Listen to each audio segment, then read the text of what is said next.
Você é concurseiro de todo o Brasil, é um prazer mais uma vez recebê-lo em nossa companhia. Seja bem-vindo, meu amigo, minha amiga, a este site de sucesso, este site que vai fazer de você mais um dos nossos campeões. Sou o professor Jefferson Fiel, professor de matemática e de raciocínio lógico, e na aula de hoje nós vamos falar sobre função quadrática, galera, também conhecida como função do segundo grau.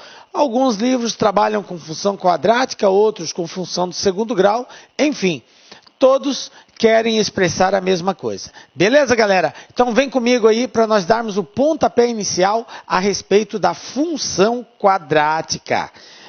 Veja bem, esse assunto é um assunto muito importante, muito cobrado por diversas bancas, ok? Diversas bancas. E assim, duas coisas são muito importantes no estudo da função quadrática. Eu preciso saber determinar o zero de uma função quadrática, isso é algo fundamental.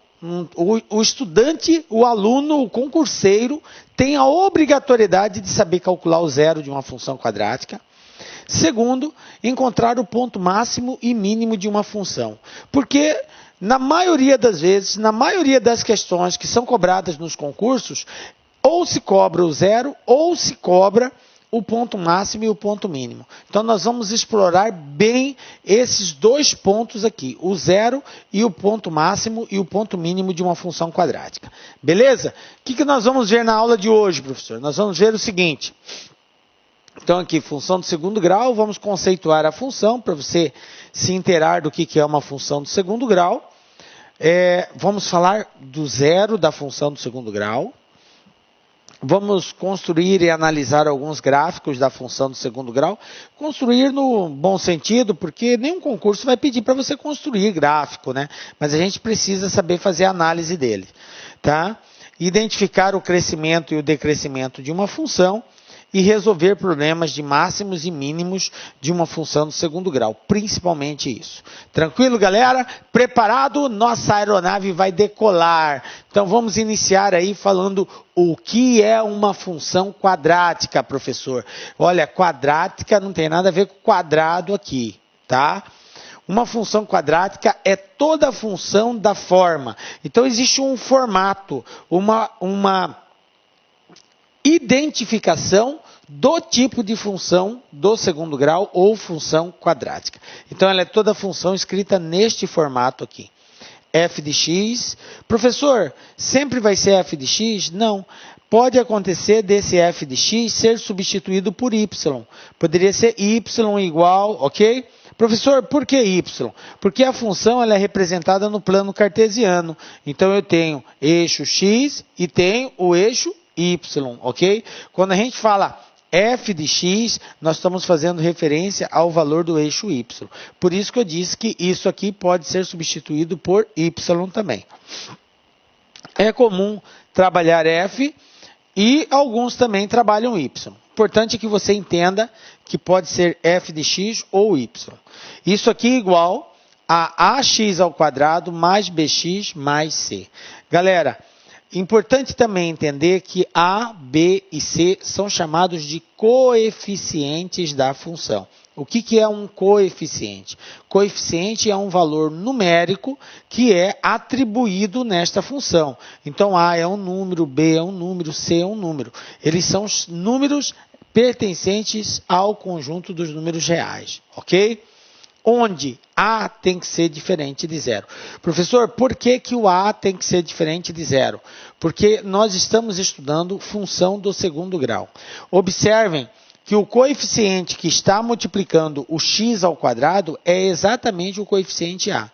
Se acaso esse valor for zero, o x ao quadrado deixa de existir. E deixando de existir o x ao quadrado, a função deixa de ser do segundo grau. Correto? Como é uma função do segundo grau, então o A não pode ser zero. Professor, e o coeficiente B e o C podem ser zero? O B e o C podem ser zero ao mesmo tempo ou individualmente. Posso ter uma função com B zero e o C diferente de zero, como posso ter uma função com C zero e o B diferente de zero, como também posso ter uma função com B e o C zero. Tranquilo? O que não pode ser zero é só o A. Então está aqui, A, B e C são valores reais. Tranquilo? Vamos ver alguns exemplos de função do segundo grau. Olha só. F de x igual a x ao quadrado mais 3x menos 5. Bom, no primeiro momento vamos treinar a identificação dos coeficientes. Você tem que saber olhar para a função e dizer quem é o coeficiente A, quem é o coeficiente B, quem é o coeficiente C. O coeficiente A vai ser sempre o valor numérico que está junto com a variável que está elevada ao quadrado. O coeficiente B é o número, o valor numérico que está associado à variável sem estar elevado ao quadrado. E o coeficiente C, também chamado de termo independente, é aquele valor numérico que não está associado a nenhuma variável. Tudo bem? Então vamos lá identificando. O A vale 1. Por quê, professor? Porque quando não aparece nenhum número, eu devo considerar sempre 1. O B vale 3, está aqui, e o C vale menos 5. Quero chamar a atenção dos senhores com relação ao sinal. Muito importante, você não pode ignorar o sinal. O C vale menos 5, e isso faz muita diferença nos nossos cálculos. Vamos pegar um outro exemplo. F de x igual a menos 5x ao quadrado mais 2x menos 12. Quem é o meu coeficiente A? Menos 5. O B, 2. O C, menos 12. Então, está aqui, ó. A menos 5, B igual a 2 e C igual a menos 12. Tranquilo? Belezinha? Olha só essa outra. F de x igual a 8x ao quadrado menos 6. Quem é o coeficiente A? É o valor numérico que está com x ao quadrado. No nosso caso aqui é o 8. Quem é o B? O B é o número que está com x. Professor, ele não está aí presente. Beleza, se ele não está presente, ele vale quanto? Vale 0, é nulo, por isso que não está presente. E o coeficiente C? Menos 6. Então vai ficar assim, ó, A8, B0 e C igual a menos 6. Tranquilo? Observe o seguinte, como eu já tinha salientado no início, o coeficiente C, ele é chamado de termo independente. Agora, galera, preste atenção nessa observação aqui, ó. O termo independente, que é o coeficiente C, ele é onde a parábola intercepta o eixo das ordenadas. Professor, o que é esse tal de eixo das ordenadas? Galera, nós temos o plano cartesiano eixo X e eixo Y. O eixo X, ele também é conhecido como eixo das abscissas. E o eixo Y é conhecido como eixo das ordenadas. Então, abscissa é X, ordenada é Y. Tranquilo? Bom, o que está sendo observado aqui é que a parábola, em algum momento, ela vai fazer isso, ela vai cortar o eixo X, o eixo Y, que é o eixo das ordenadas. A observação diz aqui o seguinte, que esse ponto, aonde a parábola vai cortar o eixo Y, interceptar o eixo Y, é exatamente o valor do coeficiente C. Sempre assim, professor? Sempre, galera, sempre, fica atento nisso. Então, olhando para o gráfico, se você verificar onde que a parábola intercepta o eixo Y, qual é o valor daquele ponto, aquele valor é o valor do coeficiente C. Tranquilo? Belezinha, né? Então, vamos lá. Bom, vamos começar agora a falar de zero. Zero ou raiz de uma função do segundo grau. É comum dizer zero, assim como também é comum dizer raiz. Por quê? Porque o que é raiz de uma função do segundo grau, professor? Raiz de uma função do segundo grau são todos os valores que nós atribuímos à variável que faz com que aquela função seja igual a zero. Então, eu vou ter uma função, todos os valores que, ao ser substituído no lugar do x, tem como resposta zero, então eu digo que esses valores são as raízes da função do segundo grau. Tranquilo? Como é uma função do segundo grau, então ela pode ter no máximo 2 raízes. O grau identifica a quantidade de raízes presentes. Então, numa função do primeiro grau, eu tenho uma única raiz. Numa função do segundo grau, eu tenho 2 raízes. E assim por diante. Tranquilo? Então, vem comigo. Bom, vamos lá. Então, 0 é o valor de x que anula a função. Ok? Então, para encontrar o 0, basta a gente pegar a função e fazer ela igual a 0. Então, eu tenho aqui ax² mais bx mais c igual a 0. Qual é o propósito? O propósito é encontrar os valores de x. Galera, para encontrar os valores de x, nós vamos recorrer agora àquela máxima conhecida pelos senhores como fórmula de Bhaskara. Estão lembrados disso? Pelo amor de Deus, professor, isso aí é um horror fazer por esse trem. Nunca aprendi isso. Galera, eu vou dar algumas dicas aqui de resolver sem a utilização da fórmula de Bhaskara. Em alguns casos, essa dica ela pode ser útil e dar agilidade na resolução do exercício, ok?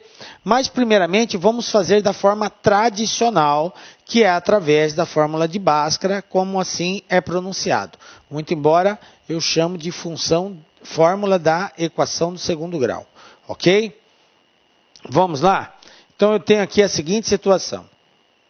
Dada a função de R em R, ou seja, de números reais em números reais, definida por f de x igual a x² mais 5x mais 6. Determine o 0 da função. Então, o nosso objetivo agora é encontrar quais são os valores que o x pode assumir que faz com que essa função seja igual a 0. Qual é o primeiro passo? Vamos dividir em 3 passos aqui. Passo 1. O passo 1 é pegar esta função, pegar essa expressão que está aqui e fazer ela igual a 0. Então, nós vamos fazer isso aqui, ó. Fazendo f de x igual a 0, eu vou ter que x² mais 5x mais 6 é igual a 0. Então, agora eu transformei a função numa equação do segundo grau. Quem são os meus coeficientes? Eu tenho que identificar os coeficientes. Coeficiente A vale 1, coeficiente B vale 5 e o coeficiente C vale 6. Então, no primeiro passo, além de fazer a função igual a 0, eu identifico os coeficientes A, B e C. Tranquilo? Então, vamos para o próximo passo. Passo 2. O que eu tenho aqui? No passo 2, galera, eu vou calcular o discriminante. Professor, eu nunca ouvi falar nessa palavra discriminante. Até acredito que seja verdade isso, mas você já deve ter ouvido falar na palavra delta, porque delta é o nome dessa letra grega. Nós, erroneamente, trabalhamos como encontrar delta. Nós não encontramos delta, nós encontramos o discriminante da função do segundo grau. Delta é o nome da letra grega que representa esse discriminante. Então, essa letra aqui é uma letra grega chamada delta. Mas o que nós vamos encontrar é o discriminante, ok? Ah, professor, pode continuar chamando de delta? Pode, galera, beleza, tá? Bom, então o delta, que é o discriminante, vai ser igual a quem? Nós temos aquela equaçãozinha lá, lembram? B² menos 4 vezes A vezes C. Essa equação não mudou, continua a mesma, galera. Então, tá aqui, ó, B² menos 4 vezes A vezes C. Quem é B? Quem é A? Quem é C? Galera, B, A e C são os coeficientes que nós já encontramos. Nós vimos que o A vale 1, o B vale 5 e o C vale 6. Estão lembrados? Agora, eu vou ter que substituir aqui esses valores. Então, no lugar do B, eu vou colocar 5.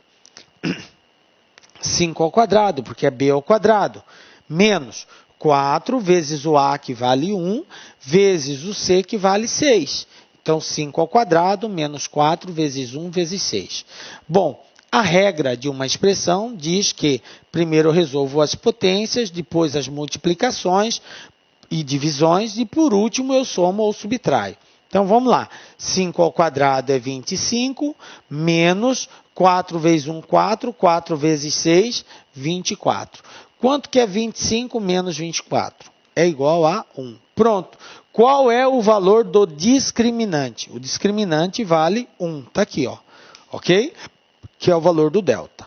Pronto. Professor, cumpri o segundo passo. Então, vamos agora para o terceiro passo. Qual é o terceiro passo? O terceiro passo agora é encontrar as raízes, que é o x' e x2', ou x1 e x2, como você preferir, ok? Como que nós vamos fazer isso?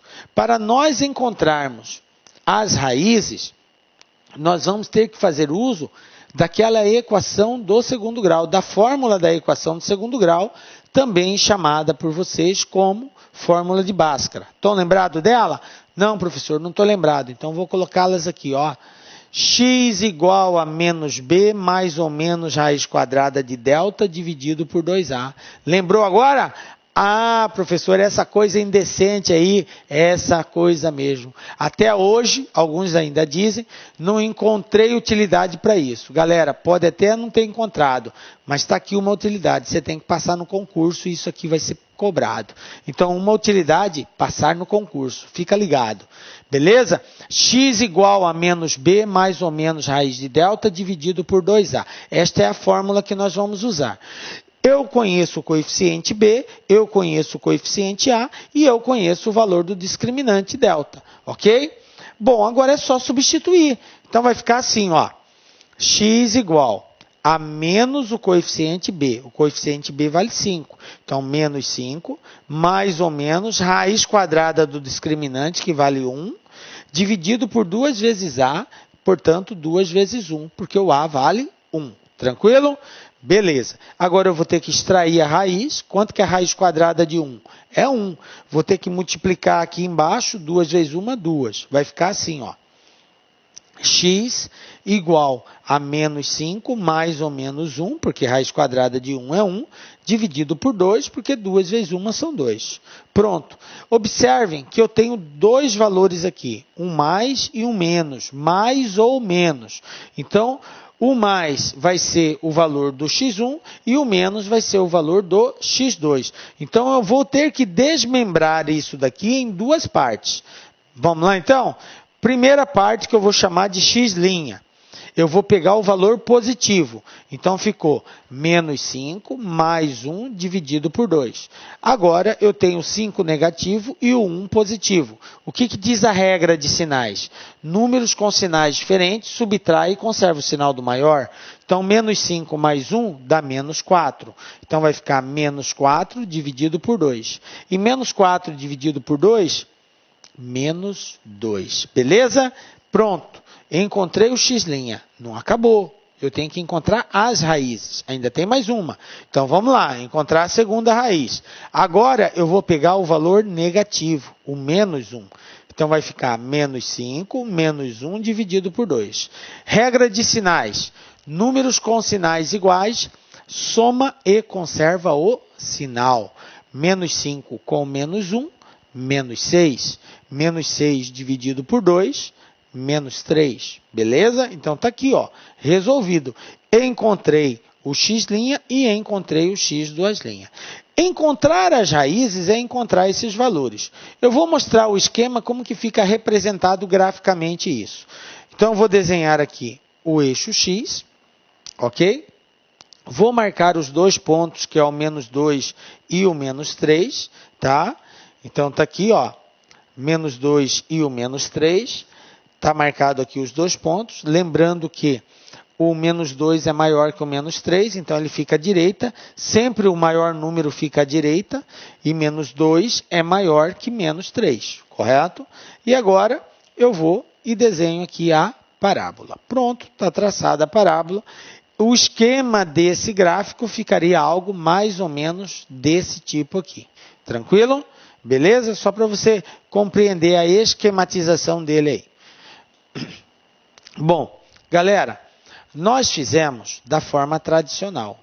Eu resolvi, encontrei o valor das raízes na forma tradicional. Vocês lembram que eu tinha x ao quadrado mais 5x mais 6 igual a 0. Esta era a minha equação.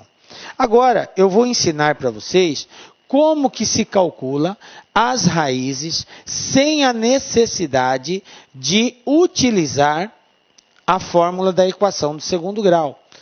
A técnica que nós vamos usar agora para resolver isso é chamado de técnica da soma e do produto.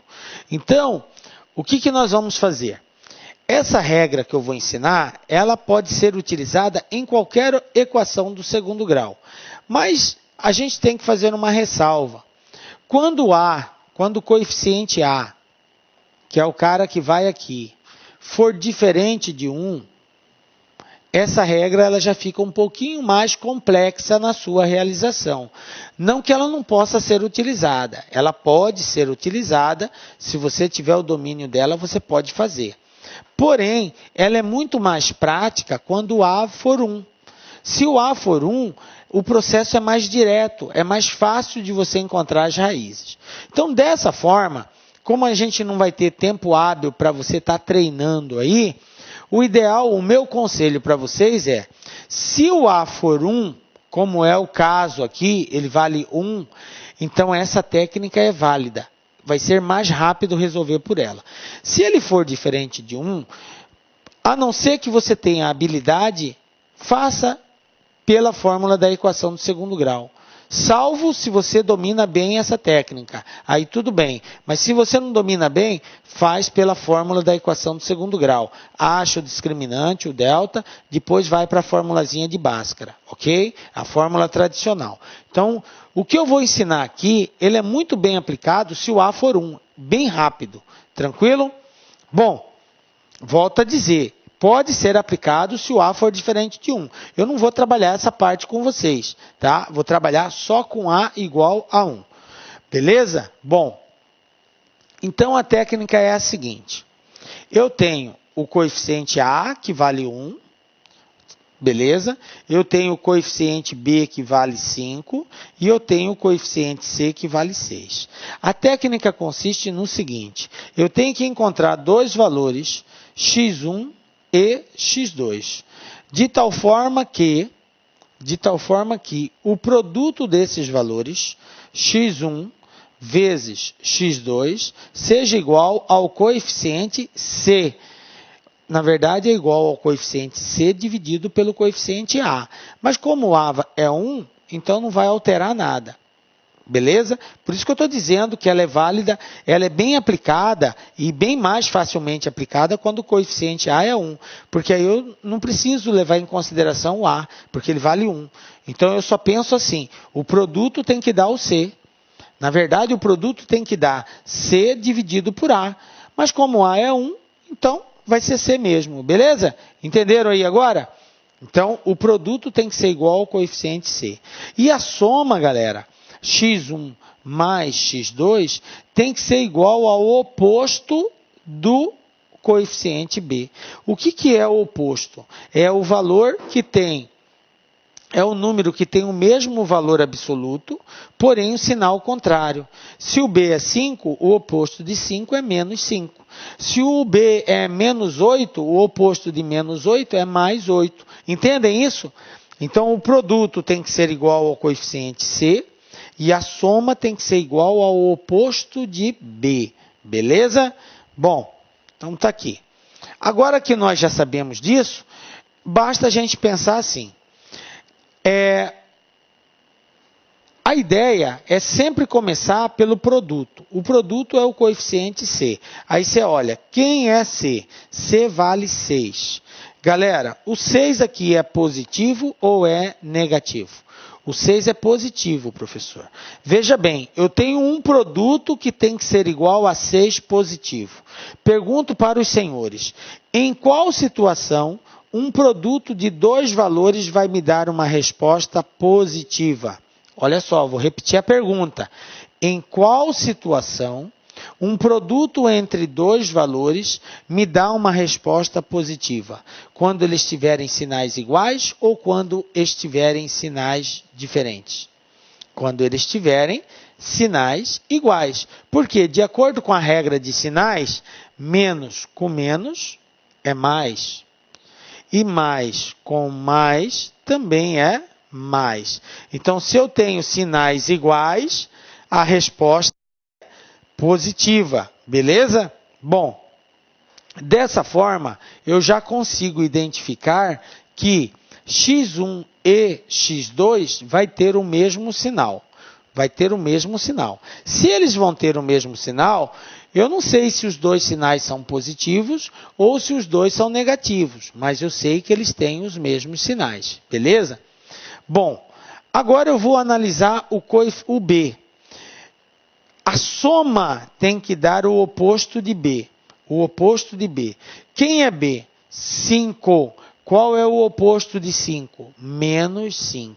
Beleza. Agora, galera, eu pergunto para os senhores, em qual situação, ao somarmos dois valores com sinais iguais, porque eu sei que eles têm sinais iguais, ok?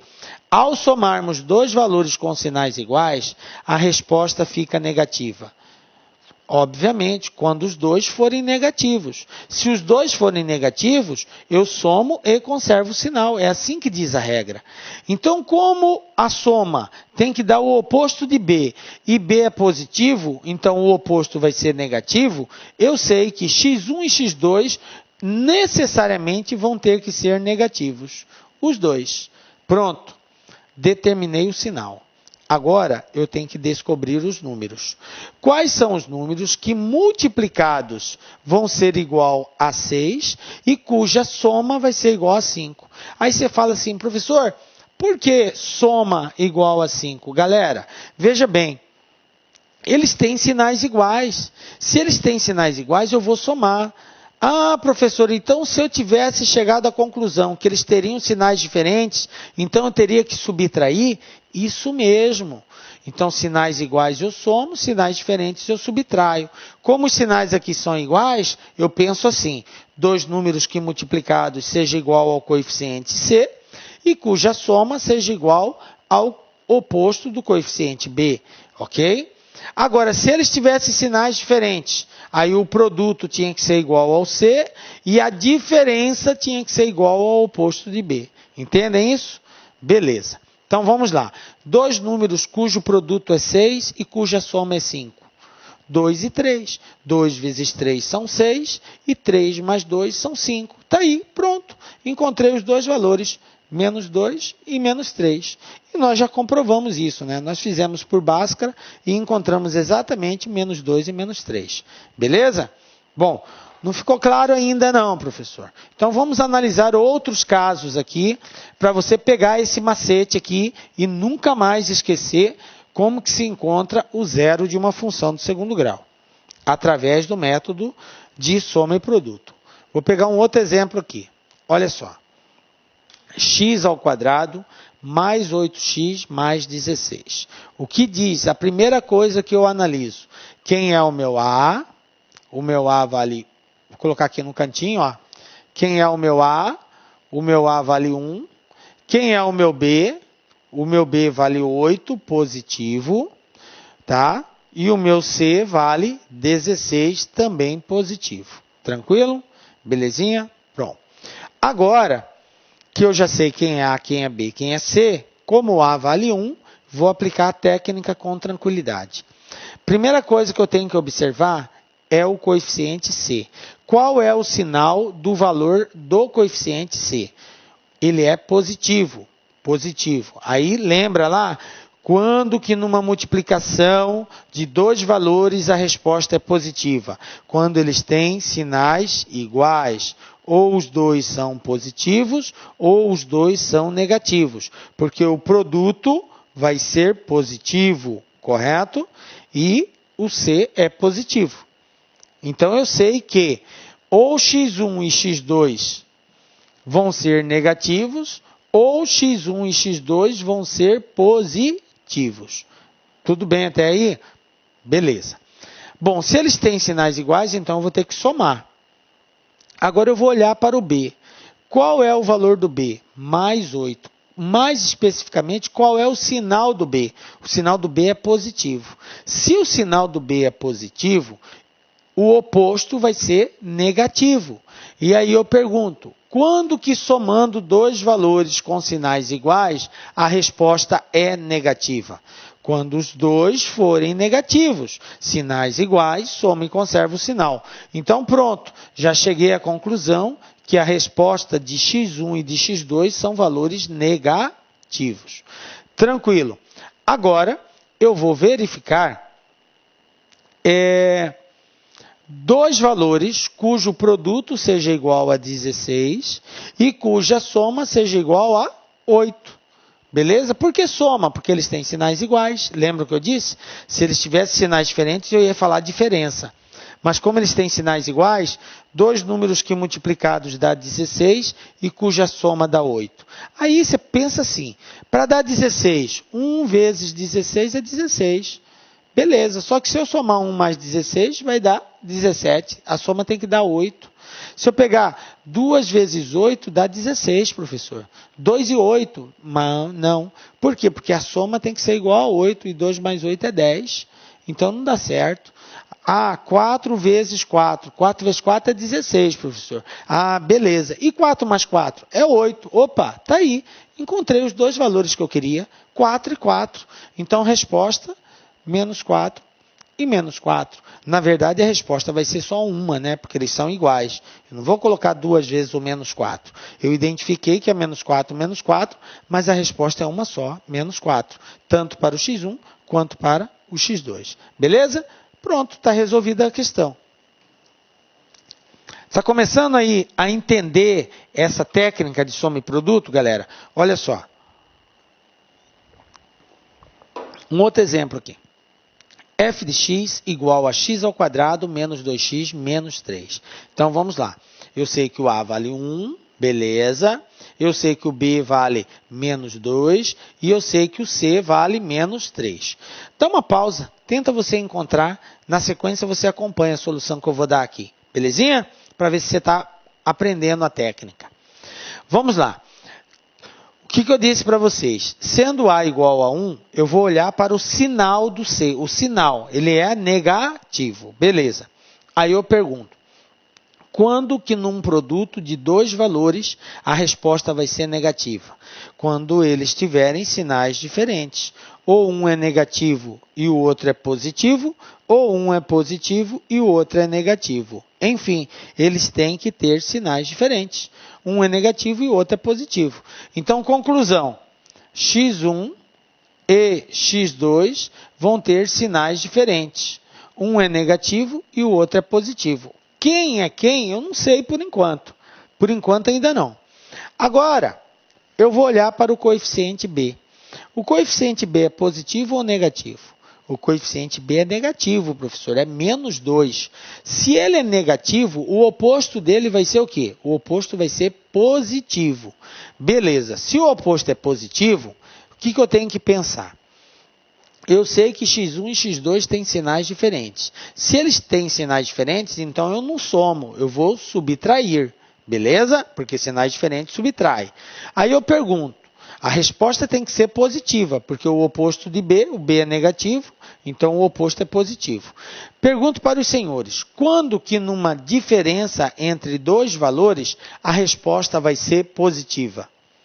Óbvio, professor, quando o maior número for positivo, porque de acordo com a regra de sinais, nós temos o seguinte, números com sinais diferentes subtrai e conserva o sinal do maior.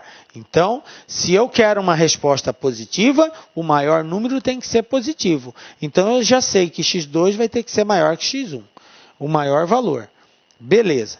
Agora, feita essas análises, basta encontrar os dois valores. Então, a pergunta é a seguinte, qual é os dois valores cujo produto é igual a 3 e cuja diferença é igual a 1? Galera, eu só tenho uma saída, 1 e 3. Por quê? 1 vezes 3 é 3 e 3 menos 1 é 2. Então, dois números cujo produto é igual a 3 e cuja diferença é igual a 2, 3 e 1. Porque 3 vezes 1 é 3 e 3 menos 1 é 2.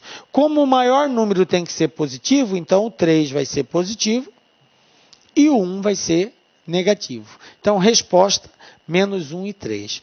Professor, o senhor disse que essa técnica é rápida. Claro que é rápida, galera. Eu estou falando de forma pausada para você entender o contexto da aplicação da técnica, o passo a passo. Mas ao fazer isso, você vai fazer com muita agilidade. Tem que treinar, tem que treinar. Beleza? Olha só, vou pegar mais um exemplo aqui. X ao quadrado mais 6x menos 27. Galera, vou fazer mais rápido isso daqui. Então, eu tenho que o meu A vale 1, que o meu B vale 6 positivo e que o meu C vale menos 27. Então, como eu disse, a primeira coisa que eu olho é para o C. Qual é o sinal dele? Negativo. Quando que numa multiplicação a resposta é negativa? Quando eles têm sinais diferentes. Então, eu sei que x1 e x2 vão ter sinais diferentes. Um negativo, o outro positivo. Beleza. Agora eu vou para o coeficiente B. O B é positivo. A resposta tem que ser o oposto de B. Se B é positivo, o oposto é negativo. Aí eu pergunto, quando que numa diferença, veja bem, é diferença porque tem sinais diferentes, quando que numa diferença a resposta vai ser negativa? Quando o maior número for negativo. Então, eu já sei que x1 vai ser o maior número e x2 o menor. Agora, basta encontrar dois valores cujo produto seja igual a 27 e cuja diferença seja igual a 6. Professor, eu tenho 1 e o próprio 27. 27 vezes 1 é 27, mas 27 menos 1 é 26. Então, não é 1 e 27. A diferença tem que dar 6. Ah, professor, então 3 e 9. 3 vezes 9 é 27, beleza. E 9 menos 3 é 6. Ah, bateu, é o que eu quero. A diferença tem que ser 6. Como o maior número é negativo, então o 9 vai ser aqui e o 3 vai ser aqui embaixo. Resposta, menos 9 e mais 3. Pronto, terminei a equação. Não precisou achar delta e ir para a fórmula da equação do segundo grau, que demoraria muito mais tempo. Beleza? Tranquilo? Galera, treinem isso, tá? É o que há com relação a essa técnica. Agora é só treinar, tá? Beleza? Bom, gráfico de uma função do segundo grau, galera. Veja bem, com relação ao gráfico, nós temos que entender o seguinte. O gráfico de uma função do segundo grau é sempre uma parábola, galera. Sempre uma parábola. Ou seja, vai ser algo desse tipo assim, ó. Ou assim, ok? São duas formas de eu representar a parábola, desse jeito. Essa abertura que a parábola tem aqui, ó, ela é chamada de concavidade, ok?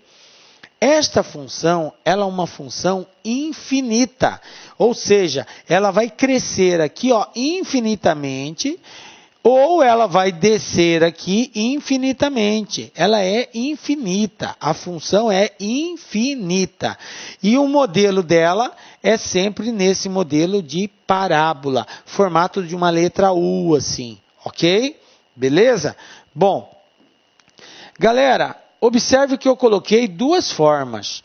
Ou a parábola é assim, ou a parábola é assim. Nunca você vai ter uma parábola desse jeito, ó. Ou assim, ó. Nunca, ok? Isso aqui está errado. Esta representação de parábola está errada.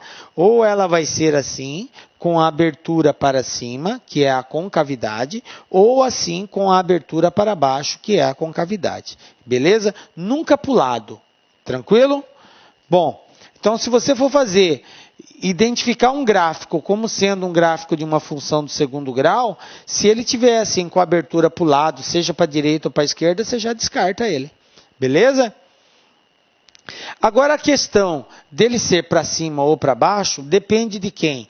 Depende do coeficiente A.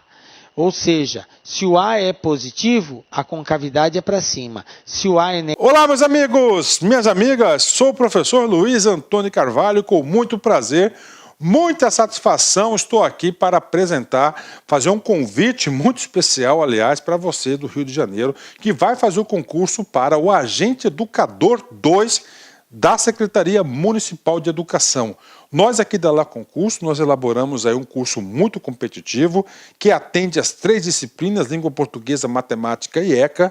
Este curso super competitivo, um curso aí com bastante profundidade, por apenas 10 parcelas de R$15. É isso mesmo, R$150 você vai ter esse super curso, fazer esse investimento, prazo de acesso 120 dias. Além disso, nós temos aqui o nosso personal coach, que eu estudo em regime de metas, que começa no dia 15/4, inclusive se quiser matricular antes, já temos aulas disponíveis para vocês.